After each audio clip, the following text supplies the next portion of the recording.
So in today's video, I'm going to show you a pretty simple method for painting watercolor cactuses in Procreate. After that, we'll paint a few more, and then I'll show you how to combine them together into this art print. As usual, I think you can follow this with any brushes you want, but I'll list mine in the description below. And as you can see, I've already got the sketch and the color palette placed in here, and you can download these for free in the description. I've just placed them up here as the top layers and set them both to multiply, but I did lower the opacity of the cactus sketch to make it lighter. And of course, to start painting, I'll select a blank layer down here. And the process here is pretty simple. It's just 4 steps for the cactus. And I'm going to start by grabbing the smooth dry round brush, and I'm going to use that to fill out a sort of background wash. So I'll do a long press on my color palette to grab that green, and I'll try to fill this out so that each kind of cactus finger is one stroke. After that, I can move on and do the shading, and that's going to be on a separate layer above the cactus, and I prefer to switch off the sketch temporarily when I do this. Now this extra layer, I'll change the transparency mode to multiply, and I'm going to switch to a very fluffy brush, in this case the blooming wash. And I personally like shadows on cactuses to be a little bit colder, so I'll select a darker green tone that's also a little bit more blue. Then I can just go in there and sort of paint on the shadows wherever I want them. Now you can see it's going beyond the edge of the cactus here, but don't worry about that right now because we can fix it in a minute. And these shadows look pretty good, but I think they're too dark, so to control that, I'll just lower the opacity of the shadow layer. There we go. Now to erase the excess shading, I'll just change to the eraser brush, set to the fine liner pen, and I'll just carefully go around and remove it wherever it's going too far. And the reason I do it this way instead of using alpha lock or some kind of masking is because I like these little errors that occur on the edges, and I think it adds to the sort of traditional watercolor effect. And if you zoom in here, these are the kind of errors that I mean. I just think they have a nice look. Next, we can move on and add some texture, and that'll be on another layer as well, and I'll also set it to multiply. I want to create some sort of vertical lines. So for the brush, I'm going to use the background glazing brush, and I'll use a pretty deep saturated green tone, and I'll just draw them on like this.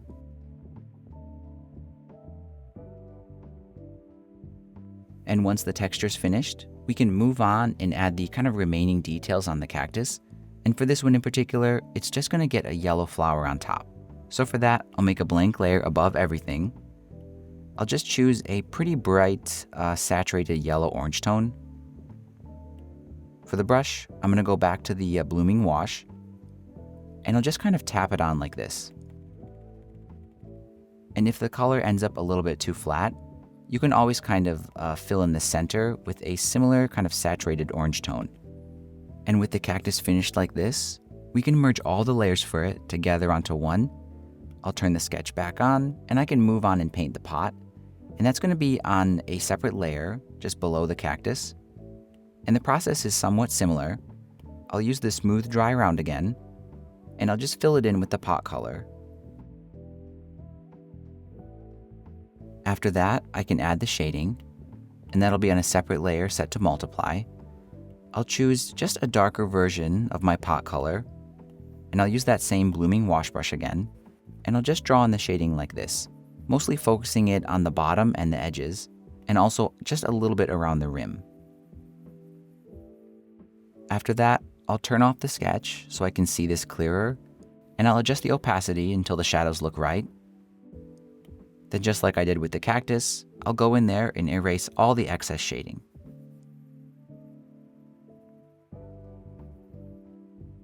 Now on the rim here, I need to erase it to give some contrast for the rim of the pot. So I'll turn my sketch back on, and you can see that here. I'm just going to make sure I erase a path around like this. And I think the shading is still a little bit too dark, so I'm going to lighten it more. And once the shading's complete, I can move on and add some texture. And not every pot will have this, but I want to give this one some sort of horizontal brush strokes. So for that, I'll make a new layer. I'll set it to multiply as well. This time, I'll use a pretty saturated pot color. For the brush, I'm going to use the scratchy dry round. And if I use this brush at a pretty large size and a very, very light pressure, it gives this very rough kind of scratchy effect. So I'll just fill it in like this.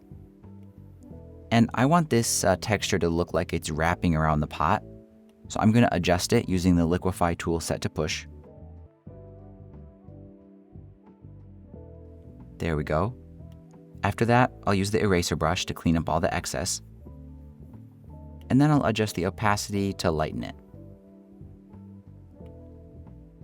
And then for the last detail, I'm going to add the soil. And that'll be on another blank layer, but I won't change the opacity mode. For the color, it's a sort of pale kind of khaki tone. For the brush, I'm going to switch to the Shoto brush. And I'm going to create a sort of interesting blotchy texture just like this. And then periodically, I'll adjust the color. After that, I'll turn the sketch back on and use the eraser brush to kind of clean up all the excess soil. And over here, it doesn't quite fill the sketch, so I'll stretch it out using the liquefy tool. And it's optional, but I recommend burning the edge of the soil to give it more contrast. And to do that, I recommend turning off the sketch. Make sure the soil layer is selected, and I'll grab the freehand selection tool. And I'm just going to create a sort of donut-shaped selection that just grabs the very edge of the soil. Then when I reach the end, I'll circle back. I'll feather it out just a few %, hue, saturation, and brightness, and I'll darken it. And with the pot finished like this, we can merge it all together onto one layer. Now for now, the cactus and the pot are separate, and that's because when we join them together, we need to fix a transparency issue. If you zoom in, you can see some of the pot and the soil showing through the cactus. And the way I recommend fixing that is to just kind of erase a section of the pot. So to do that, I'll grab the eraser brush. I'll make sure the pot is selected, and I'm going to erase it behind the cactus, just where it's showing through. In some areas, you might erase it too far, but I think it's okay because it adds a nice effect. And just in case this wasn't clear, if I turn off the cactus, you can see where I was just erasing the pot. And of course, once I'm happy with how they sort of join together, I'll just merge them together onto one layer. Now at this point, this cactus could be finished, but there's two more finishing touches that might improve this a little bit. The first one is we can use the liquefy tool to kind of adjust everything. So I'll set it to push, and I'll use it on places down here, like on the pot, for example. And I can just use this to sort of straighten out and balance the pot. And I can also use it on the cactus itself, just to add a sort of interesting kind of wiggly edge texture. And the other optional thing you can do is do a little bit of selection blending. So for that, I'll grab the freehand selection tool. And for example, down here, I can just make a selection that covers a couple of these areas. I'll join it back. I'll feather it out just a little bit. Anything less than 10% is okay.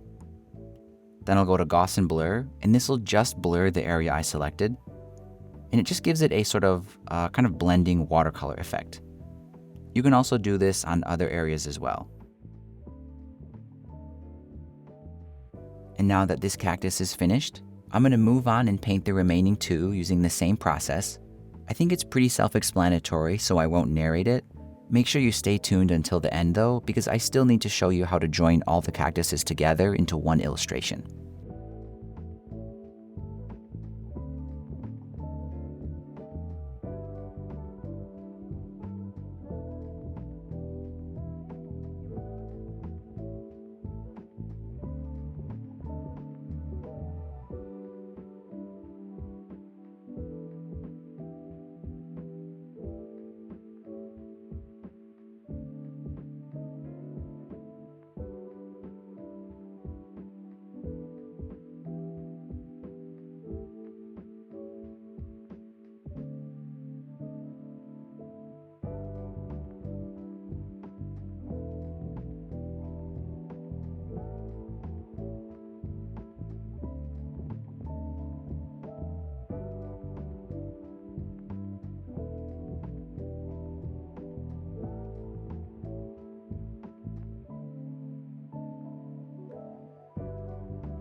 And there we go, all 3 cactuses are finished.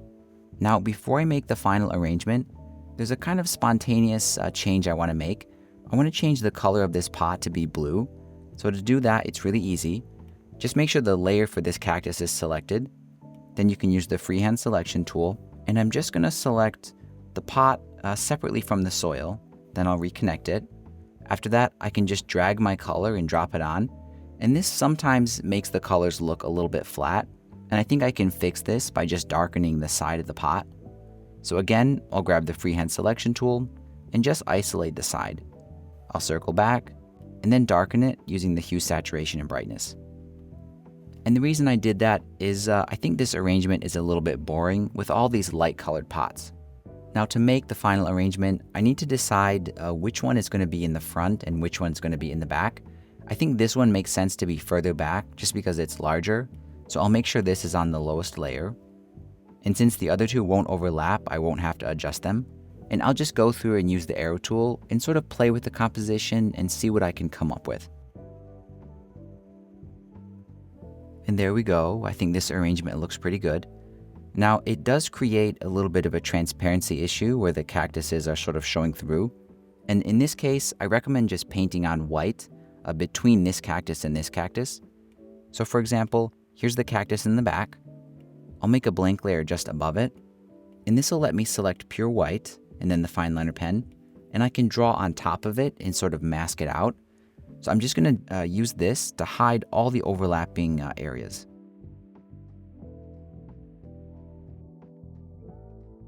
And just like that, this illustration is finished. Now, since we didn't really erase the cactuses or kind of change them in any way when we made this arrangement, you can always rearrange them in the future. And this is especially useful because eventually you're going to have painted quite a few cactuses, and you can always recombine them into new arrangements. As always, if you think I've earned it, please give this video a like. And here are 2 more simple houseplant tutorials I think you'll love to watch next.